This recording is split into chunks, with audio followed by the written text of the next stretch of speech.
여러분 안녕하십니까? 아침의 매일경제 이상훈입니다. 오늘은 식목일인데요. 앞으로는 식목일이 4월이 아니라 3월이 될지도 모르겠습니다. 기후가 달라져서요. 나무를 심기에 4월은 너무 늦다는 겁니다. 기후 변화의 충격, 새삼 생각하게 됩니다. 자, 그럼 아침 신문 일면 기사부터 전해드리겠습니다. 매일경제 일면, 우리나라 그리고 미국과 중국과 관련된 얘기가 있습니다. 기술 동맹, 우리와 맺자. 여기서 말하는 우리는 미국과 중국이 각각 이야기하고 있습니다. 우리를 향해서요. 미국, 중국 동시에 우리나라를 압박하고 있다는 겁니다. 자, 그럼 압박의 내용이 뭔지 보겠습니다. 미국은요, 한미일 회의에서 반도체 동맹을 맺자.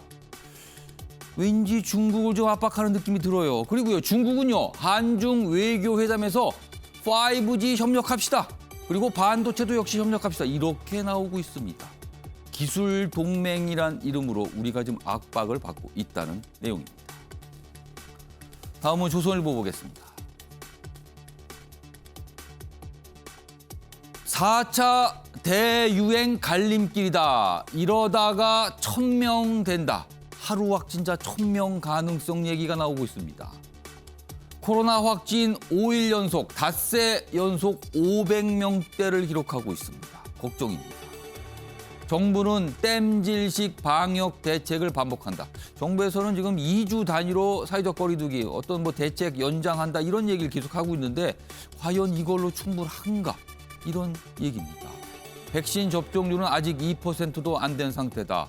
전문가들 지금은 일단 국민 각자가 조심하는 게 최선이다. 이렇게 얘기를 하고 있습니다. 이번에는 한국일보 보겠습니다. 기사가 아래쪽에 위치하고 있습니다. 사전 투표율 얘기입니다. 지난 금요일과 토요일 이틀 동안 진행이 됐죠. 재보궐선거 기준으로는 가장 높은 숫자가 나왔습니다. 여기 보시면요. 20.5%인데요. 역대 최고죠. 재보선 역대 최고입니다. 자, 이걸 가지고요. 여야의 해석이 다릅니다.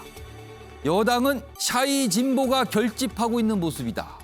야당은 시민 분노가 표출되는 모습이다. 완전히 다르게 해석합니다. 그래서 아전인수 아니냐 이런 얘기도 있습니다. 좀 더 보면요. 서울시장 보궐선거 사전투표율은 21.95, 부산시장 사전투표율은 18.65입니다. 궂은 날씨에도 긴 줄을 섰다. 여야 우리가 유리하다. 이렇게 해석들을 하고 있습니다. 마지막으로 한겨레 보겠습니다. 또 페이스북 5억여 명 정보가 털렸다. 개인 정보가 유출됐다는 겁니다. 국내 이용자는 12만여 명이 포함이 됐다. 그런데요, 유출 통지 등 대응에서 좀 소홀한 거 아니냐 이렇게 이 기사는 지적하고 있습니다. 개인정보 굉장히 중요한데요, 또 문제가 생겼다는 내용입니다.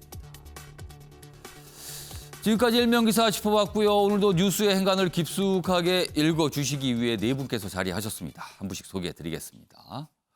자, 먼저 윤경호 MBN 논설위원은 가장 첫 번째 자리에 앉아 계시고요. 그 옆에는 최경철 매일신부 편집위원 나와 계십니다. 그리고 세 번째 자리에는 배종호 세한대 교수 자리하고 계시고요. 마지막으로 윤기찬 변호사도 나와 계십니다. 안녕하세요. 안녕하십니까.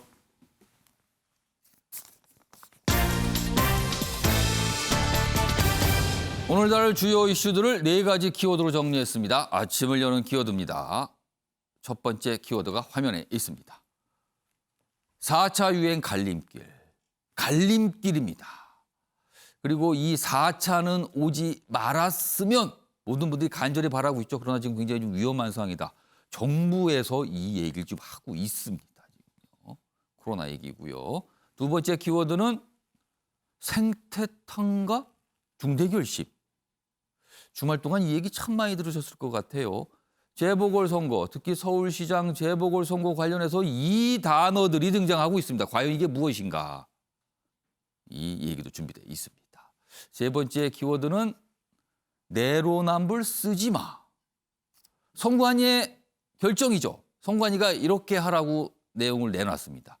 그러니까 투표 독려할 때 문구 중에 내로남불 이런 거 쓰면 안 된다고 했습니다. 물론 이제 야당에서는 반발하고 있습니다만 선관위의 어떤 유권 해석입니다. 어떤 나름대로 그 어떤 권위가 있는 기관에서 결정을 하기 때문에 따라야 하는 상황이죠, 지금요. 자, 마지막 키워드는 호신 무기를 휴대하고 있다. 미국의 스포츠 스타, 아시아계입니다. 굉장히 유명하죠. 그리고 명성도 있고요. 많은 미국인들이 좋아하기도 합니다. 그런데 이런 인물조차도 인종차별이 무서워서 무기를 휴대하고 다닌다는 얘기가 나옵니다. 미국의 현실입니다. 지금. 이 얘기까지 준비되어 있습니다. 자, 그럼 아침에 매일경제 첫 번째 이슈는 코로나19 얘기 좀 해보겠습니다. 잠잠해지는가 싶었는데요. 다시 늘어나고 있습니다. 보겠습니다. 정부 하루 1,000명대 확진 우려됩니다. 이렇게 얘기하고 있어요. 방역 수칙 위반, 무관용 엄벌하겠습니다. 지금까지요, 이런 건 지켜야 됩니다라고 했습니다만 오늘부터는요, 아주 엄격하게 적용을 하겠다는 겁니다. 닷새째 500명대 이미 2.5단계 수준까지 이르렀습니다. 오늘부터 방역 위반 과태료 10만 원 제대로 물리겠다는 겁니다. 정 총리 더 강력한 대책 검토할 수도 있다. 지금 심상치 않다라고 판단하고 있는 겁니다. 지금. 자, 그럼요. 이와 관련된 당국의 설명 좀 들어보겠습니다. 지금 우리는 4차 유행이 시작될지 모르는 걸림길에 서 있다고 볼 수 있습니다. 하루 평균 500여 명의 환자가 발생하고 있는 지금 유행이 다시 확산되면 짧은 시간 내에 하루 1,000명 이상의 유행이 커질 수 있습니다. 국민 여러분들께서는 가능한 모든 모임을 줄여주시기 바랍니다. 정부가 이렇게 우려를 하면서 당부라고 했죠. 그러면서 무관용 원칙 적용한다고 했습니다. 문제가 발생하면 바로바로 과태료 물리겠다는 겁니다. 한 명당 10만 원이거든요.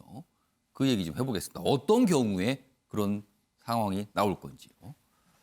오늘부터 방역 위반 과태료 10만 원 대상인 사람들은 과연 누구일까요? 이거 알아두셔야 될 겁니다. 여기 4가지 사례가 있습니다. 출입 명부 이름 다 안 쓰고 누구누구 외 3명 쓴 일행들. 이거 이렇게 되면요, 이거 과태료 대상입니다. 이렇게 쓰시는 분들 그동안 있었죠. 누구누구 외. 근데 안 됩니다. 다 쓰셔야 됩니다. 그리고요, PC방에 디귿자 칸막이 안에서 라면을 먹으면 이거 안 됩니다. 이거. 이렇게 뭐가 막힌 상태에서요. 그리고요, 키즈 카페 놀이 공간에서 김밥을 먹는 어떤 아빠가 계시면 이거 안 됩니다. 역시 부과 대상입니다. 그리고요, 야구장에서 치맥 먹을 때만 마스크 벗는, 이렇게 벗고 뭔가 드시는 분, 이것도 안 되는 겁니다. 지금. 원래 안 되는 겁니다, 이거 다. 근데 여기서 보면은요, 제가 지금 설명을 들었는데 이 가운데요, 3가지는 되고요, 1가지는 안 됩니다. 여기 보시면요, 정답은 1, 3, 4. 그러니까 요거는 되는 겁니다. 이번에. 이렇게 기사를 보실 때 저도 착각할 정도로 지금 잘못 설명하게 됩니다. 여기 보시면 1번, 3번, 4번. 요거는 대상이고요. 요거는 아닌 겁니다. 예, 요거 좀 주의하셔야 됩니다. 여기 보시면요, 좀 더 보겠습니다. 방역 수칙 위반 많은 업종 집합 금지다. 이렇게 돼 있고요. 여기 보면 정세균 총리는요, 확산세 안 꺾이면 고강도 방역하겠다. 이런 입장까지 내놨습니다. 자, 그럼요. 이와 관련해서 좀 생각해 볼 지점들이 있습니다. 다음 기사 보겠습니다. 2주만 더, 그리고 또 2주만 더. 정부는 계속 돌림노래 대책이다.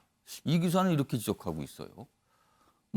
장기간 거리 두기에 국민 피로가 한계에 놓였다. 검사 확대했지만 감염 고리를 못 끊고 있다. 신규 확진, 뭐 이런 거 자꾸 늘어나는 추세다.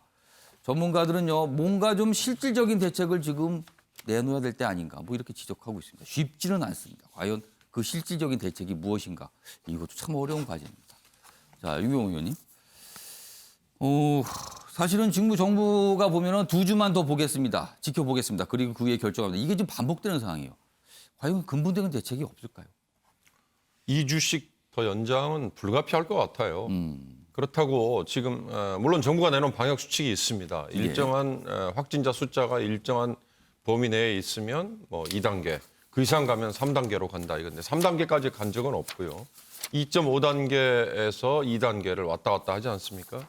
그러나 지금 어느 신문에서 조선일보에서 2주씩 더 연장하는 걸 찔끔 대책이다 이렇게 얘기했는데 제가 보기에 그건 불가피하지 않을까 싶습니다. 왜냐하면 상황이 호전이 되면 어느 단계부터는 뭐 회합 인원 제한이라든지 아니면 뭐 영업장에서의 밤에 영업 시간 제한이라든지 이런 거 풀 수도 있다 이런 기대감이 있으면 모두가 다 노력을 할 수 있는 목표가 되지 않습니까?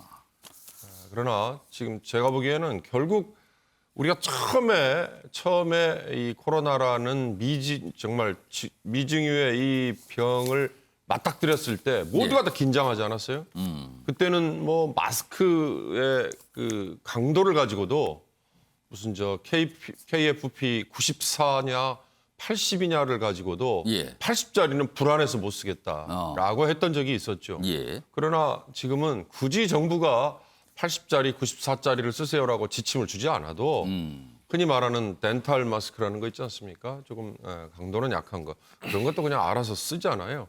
좀 마찬가지로 이제 그렇듯이 이제 각자가 어느 정도의 방역 수칙 다 인지를 하고 있고 또 코로나라는 이 바이러스에 대해서 상당 부분 또 공부도 했을 거라고 저는 보거든요. 이제 이런 상황에서는 결국 각자가 노력을 하는 수밖에 없다. 그 각자의 노력이 다 합쳐져서 그게 사회 전체적으로 습관화되는 수밖에 저는 없을 것 같다. 그거 아니면 강도를 높이자라고 쉽게 얘기할 수 있죠. 그러면 봉쇄밖에 없는데 봉쇄를 할 경우 경제가 완전히 무너져 버리는. 그리고 요즘처럼 봄철이 됐는데 꽃 구경도 가고 싶고 외출도 하고 싶은 욕구를 또 억눌러야 되는 문제가 생기지 않습니까? 그러니까 결국 균형을 잡아야 되는데 저는 딱 하나 이것만 말씀드리고 싶습니다. 그동안에 대한민국은 K방역이라는 게 초창기에 잘 됐다고 굉장히 자랑하고 처음에 우리가 사망률이 우선 낮았고요. 그렇습니다. 그다음에 전 국민 대비의 확진자 숫자 비율도 낮았잖아요. 그 비결은 우리의 주민등록 제도였잖아요. 주민등록 번호라는 제도였죠. 확진자가 나오면 그 주변 사람들을 다 추적을 해가지고 알려주고 그럼으로써 이 강력한 예방의 고삐를 좀 조일 수 있지 않았습니까? 근데 지금은 어디서 감염이 됐는지를 모르는 환자가 이미 25%에서 30% 지금 되고 있잖아요. 이런 상황에서는 그 K방역 주민등록 번호로 추적을 해서 그 방역 대책을 계속 세우는 이거에 너무 얽매일 필요가 없다. 이제는 다중을 상대로 하는 방역 대책으로 갈 수밖에 없다. 그 구체적인 방책은 방역 전문가들이 세우셔야겠죠. 자, 최영철 편집위원. 어떻게 될까요? 사실은 정부도 지금 내놓는 대책 이외에 그 추가적인 어떤 걸 내놓지는 못하고 있어요. 그리고 아까 봤지만 무관용 원칙이다. 과태료 정확하게 이제 부과하겠다. 이런 정도의 원칙이거든요. 이거 어떻게 해야 될까요? 중앙정부는 머리고요. 그리고 실제로 방역 대책을 집행하는 것은 지자체입니다. 지자체가 발의되어야 이것이 중앙정부의 지침이 제대로 발의가 되는 것인데 지금 감염자가 어디서 제일 많이 나오고 있습니까? 수도권입니다. 서울과 경기도입니다. 그러면 지금 서울의 방역 사령관 누굽니까? 부시장입니다. 근데 부시장을 보면 부시장이 나타나지는 않습니다. 서울시 지금 부시장이 대행체제인데 감염에 대한 방지 대책보다는 광화문 광장 공사를 하고 있습니다. 제가 볼 때는 지금은 서울에서 엄청나게 많은 감염자 수가 나오고 있는데 그 부분에 대해 방역사령관은 서울시 행정부시장인데 그분은 지금 다른 데 관심을 쏟고 있는 것이 아닌지. 그리고 경기도도 마찬가지입니다. 이재명 지사가 다음 대선 행보는 좋은데 일단은 지금 급한 불부터 끄는 역할을 좀 해야 한다. 지금 수도권을 잡지 않으면 지금 감염자 수가 1000명 가는 걸 막지를 못합니다. 지금 지방은 별로 나오질 않습니다. 왜냐하면 수도권이라는 이 구조 자체가 너무나 많은 인구가 좁은 지역에 살기 때문에 밀집도가 높고 그리고 거리 두기가 힘듭니다. 이렇게 거리 두기가 힘든 지역에서 제대로 하려면 지자체가 나서서 방역에 대한 경각심을 심어주고 방역을 실제로 집행할 수 있도록 계도하고 예. 실제로 규제가 먹힐 수 있도록 공무원들이 나서줘야 됩니다. 근데 제가 볼 때는 저는 서울이나 경기도 이거 제대로 안 먹히고 있다고 생각합니다. 그렇기 때문에 수도권에서 감염자가 늘어나고 이 수도권 감염자 급증세가 지금 4차 대유행을 만들어내고 있다는 우려를 만들어내고 있다는 것이죠. 저는 지자체장들이 제대로 중대본의 예. 역할에 대해서 수긍을 하고 이해를 하고 빨리빨리 이 부분을 집행할 수 있도록 예. 집행력을 높일 수 있도록 좀 많은 노력을 기울여야지. 지금 제가 볼 때는 지자체가 별로 움직이고 있지 않다. 수도권이 막지 못하면 이거 1,000명, 2,000명 가는 거 쉽게 간다. 전 지자체장들이 좀 더 열심히 해주셨으면 하는 것이 저희 바람입니다. 그러니까 수도권 지방자치단체가 뭔가 혹시 소홀히 하는 부분은 없는가? 이 부분 좀 챙겨달라는 당부셨습니다. 방금 전에 봤는데 이 과태료 부분 다시 한번 좀 강조해 드리겠습니다. 이거는 좀 알아두셔야 될 것 같아요. 정확하게요. 다시 한번 좀 보겠습니다. 여기 보시면 오늘부터 방역 위반 과태료 10만 원 대상인 사람들은 4가지 사례가 지금 설명되어 있는데요. 하나는 아니고요. 3가지는 맞습니다. 근데 공통점을 좀 볼 수 있어요. 여기 보시면 여기 4번부터 거꾸로 보면 야구장에서 치맥을 먹는데 마스크를 살짝 벗고 먹었다. 키즈 카페 놀이공원에서 김밥을 먹는 분이 있다. 이런 분들은요, 뭔가 이렇게 구획이거나 어떻게 이렇게 뭐랄까 가리막 같은 게 없는 상태에서 공개된 장소에서 그리고 많은 사람이 주변에 있는 상태에서 뭔가를 먹는다는 거죠. 이거는 안 된다는 거예요, 지금. 반면에 여기 PC방 디귿자 칸막이는요, 가려져 있죠. 별도의 공간이 확보된 곳에서는 가능하다는 겁니다. 그러니까 이 차이점이 있고요. 그리고 이 첫 번째 사례는요, 많은 분들이 꼭 알아두셔야 될 것 같아요. 어디 들어가시면요, 다 적으셔야 합니다. 누구누구 왜 이거 안 된다는 겁니다. 이거는 좀 주의 깊게 보셨으면 합니다. 자, 코로나19 상황 지금 뭐 당국에서 걱정까지 내놨는데요. 정말 각자 지금으로선 조심하는 방법밖에 없는 것 같습니다.